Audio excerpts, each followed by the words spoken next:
Over the last few days, I failed not just one 50K eval with Apex, but two of them. I'm guessing you clicked on this video to see how I achieved such greatness. So in this video, we're gonna walk through what happened over the last few days. This is gonna include me going over the stats for not only the first Apex 50K eval account, but also the second, going over the film to watch what mistakes I made in real time, in particular that caused me to lose both of these eval accounts. And now that I have 2020 hindsight knowledge, what I would have done differently in order to get different results. So that way you don't make the same mistakes that I did. And last but not least, we'll talk about what's next for me and how I plan to move forward. Hi, my name is Shangab. I've been trading futures live for a little under 2 years, and I have yet to make a single dollar in payouts. But this year, I'm kind of looking to change that. My goal for this year is to go from $0 in payouts to $73,000 in payouts. Now you might ask, why 73,000? It's a very specific number. The reason why $73,000 is because it'll be almost 30% more than what I make at my current job now. However, there is one villain. I do not want to spend more than $10,000 in prop firm expenses in order to get there. So if you want to find out whether trading prop firms can actually replace a salary, subscribe,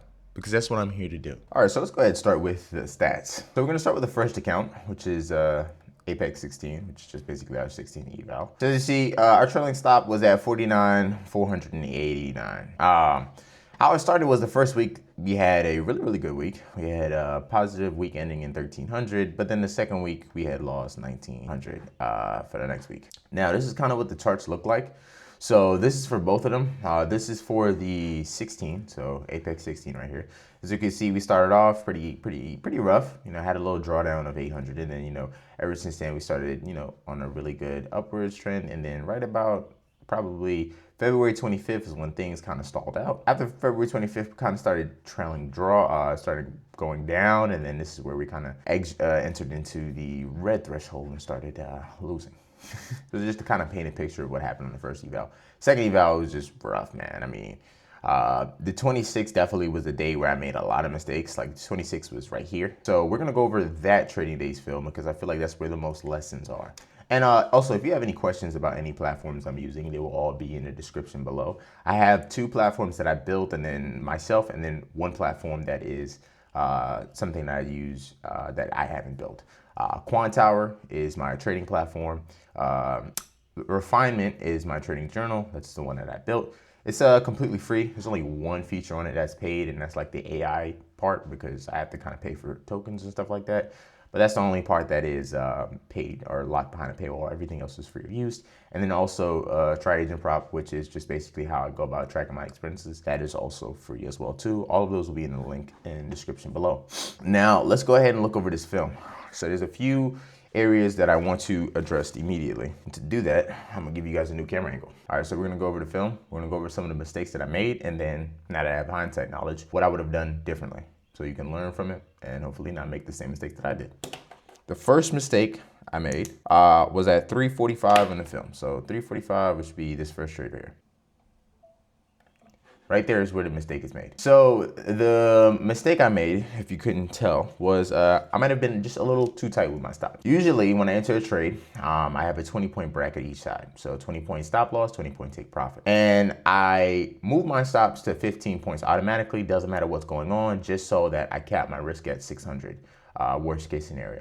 And then from there, as the trade develops, I adjust my stops. But recently, I've been adjusting them almost too tight. What I mean by that is usually a stop that I would kind of keep at this candle high and let the trade play out. And I would probably keep them at the candle high until like we get our 10-point run or pretty close to it. I moved my stop only when we had got from 81 to 76, which is approximately a 5-point move. I should have at least waited until we got down to maybe 72 or 71, where our 10-point take profit would have gotten hit. So that's the first mistake that I think I'm making.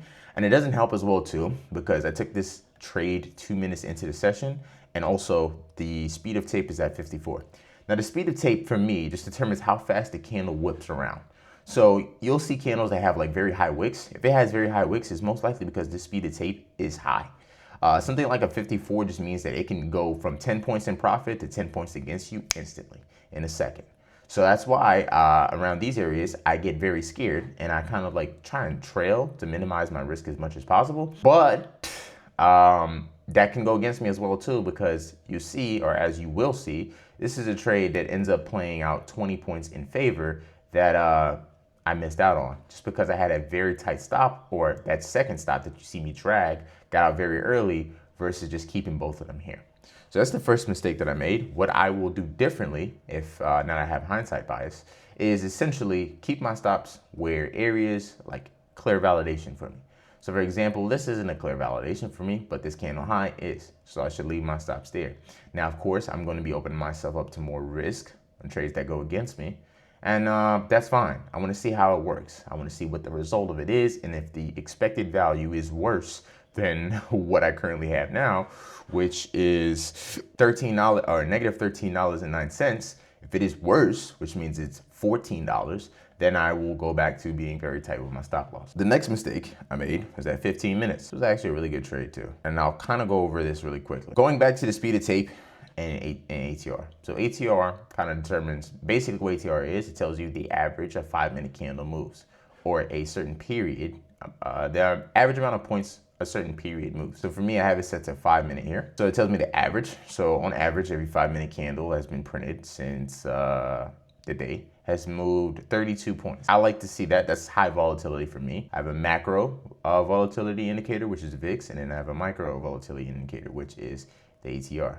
So this is my micro. Now, speed of tape is at 47, which is high, which means I kind of explained a little bit earlier, but we whipsaw a lot, right? So in these cases, it might be more advantageous, or to my advantage, actually just take 10 points than try and go for 20, because 10 points stop loss or 10 points break even happens very frequently. I thought I would just go over that really quickly. Now let's go to the next mistake. This is a big oopsie. Waiting for confirmation. Sometimes what I'm learning in trading is that you have to make the gamble. You have to make the speculative bet that one thing is gonna happen over the next. And you have to put your gut or your money where your mouth is, or in this case, where your mind is. In this case, trying to wait for confirmations on a day where we're moving very fast, we have raging levels lower, and the delta is already giving me everything that I need to know. I have to just take the fucking entry. Excuse my French. That's not what I do here. I hesitate. I'm waiting for an extra confirmation. And by the time, I'll just play this real time. By the time I get that confirmation, right, which is here, I don't execute. And now we're way too far from where I wanted to be. And now this trade, which is an easy 20 points, is gone. And I messed out, which then leads to something else. Tilt-inducing moment. Every time you trade, you will run into a tilt-inducing moment. Subconsciously, you may not know that you're having a tilt-inducing moment. This right here was stage one. I'll tell you stage two. Stage two is my next mistake, but this was definitely stage one. Seeing that hesitation, everything lined up for me. Raging levels, delta, volume, ATR where I needed to be, and not taking the trade, hesitating, and then seeing the trade play out is very tilt-inducing. That was the first mistake that I made. I'll tell you the fix for it, or what I'm planning to do moving forward. I have been focusing on the charts way too much. I've been looking at these candlesticks for entry and exit and setups way too much. But delta and volume is what actually determines if I have a setup or not. And over the last few weeks, I've been so focused on, I need a really good entry, right? And I've been getting cooked, quite literally. So now that I have hindsight knowledge after reviewing the film, I am doing this differently next week. I am definitely going to be focusing more on delta and volume and bookmap. I want to switch it. 50% to be on delta, 20% to be on volume, 20% to be on bookmap. And the other 10 is looking at this, because I'm getting cooked looking at this and I'm missing the trades that I should be taking. So that's what I'm planning to do moving forward to avoid this mistake of just kind of hesitating and missing my trades. I'm gonna look at the key factors that actually determine my trade. Now, last but not least, let's talk about the last mistake. And I kind of wrote this down because it's kind of a little funny. It's actually right here. We actually played right into it almost. So when shit starts hitting the walls, I start getting internally frustrated and tilted, combined with seeing all of my setups hit and missing out on them because I hesitated. It causes me to get very angry and start to go on tilt. So I'm gonna actually play the volume for this. I'm going to be cursing, just gonna let you know in advance. This is the effect of hesitating on a setup that I know everything looks good, but I hesitate and I miss out on. So step one, effect one, is that I break my rule immediately. I have a rule that after I take a trade, I take 2 to 3 minutes to calm down. Trade one, trade two. These are minute candles, by the way. So as soon as this one closed, this one opened. That's usually a really good sign of revenge trading, unless you're doing it intentionally. Part of your strategy is to plan out detail, then maybe you can get away with it. But usually, when you're entering your trades in succession, it's usually a sign of revenge trading.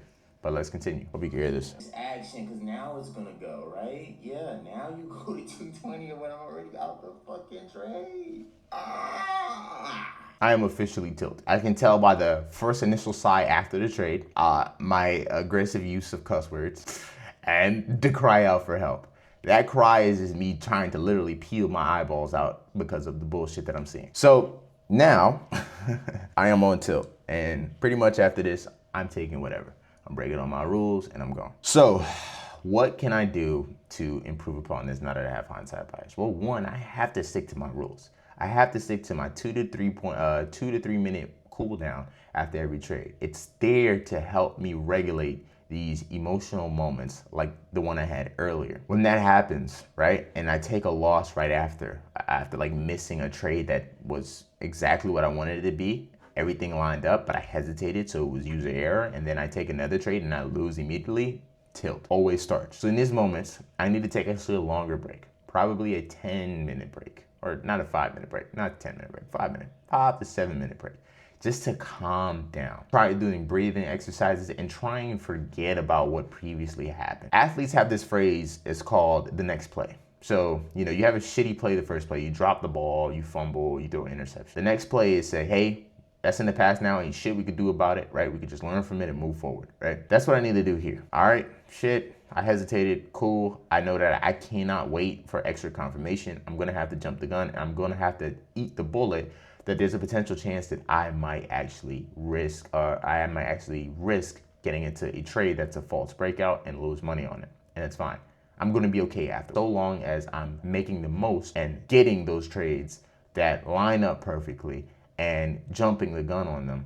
Not necessarily jumping the gun, but yeah, jumping the gun on them to give myself an entry, not waiting for everything to line up and just see that my important factors line up, 1, 2, 3, boom, enter. So those were the major mistakes that I made. They definitely contributed to the loss of both my funded accounts. So what can you take away from this? Probably the most important thing that you're asking yourself now. So you're looking at your trading, you trade completely different than I do.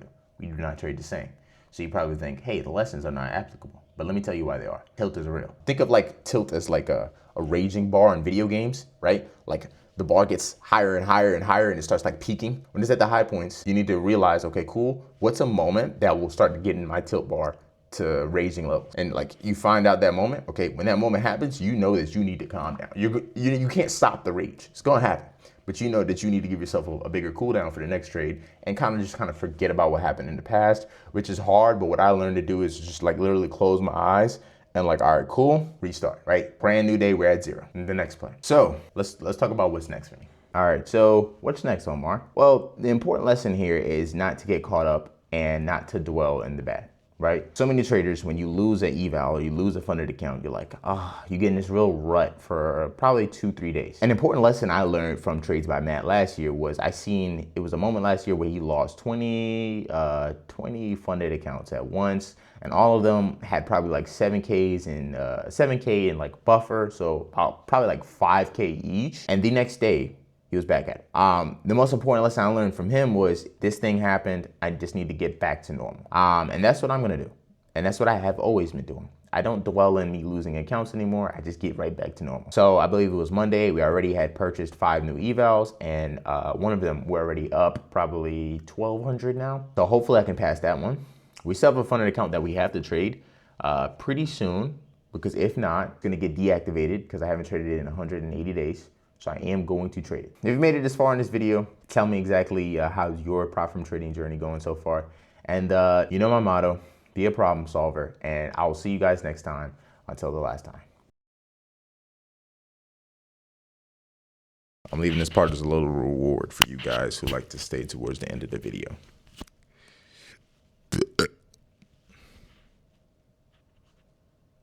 You're welcome.